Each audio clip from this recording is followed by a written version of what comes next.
In today's video, I'm going to teach you how to make Chrome your default browser. If you want links from emails, documents, or other apps to automatically open in Google Chrome, Windows makes it pretty easy to set that up. In this walkthrough, I'll show you exactly where to go and what to click so you can make Chrome the main browser your computer uses by default. To get started, open your Windows settings.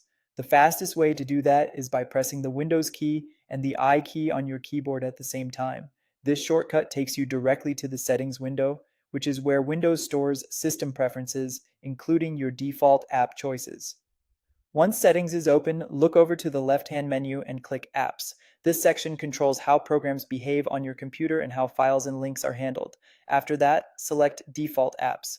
This area lets you choose which app should open certain types of files, websites, and system actions. If you've ever wondered why a link opens in a browser you don't usually use, this is where that behavior is managed. Now that you're in Default Apps, you'll need to find Google Chrome.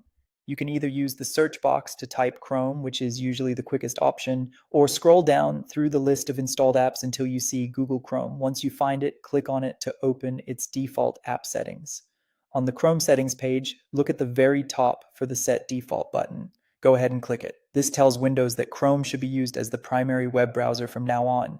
In most cases, the change happens immediately, so after clicking that button, Chrome becomes the default browser for supported web links and related web file types.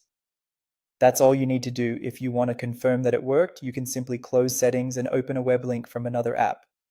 If Chrome opens automatically, then everything has been set correctly. One quick tip before you go: if the Set Default option doesn't appear, make sure Google Chrome is already installed on your computer and updated properly. Also, some work or school managed devices may restrict changes to default apps, so keep that in mind if the setting seems unavailable. And that's how to make Chrome your default browser in Windows.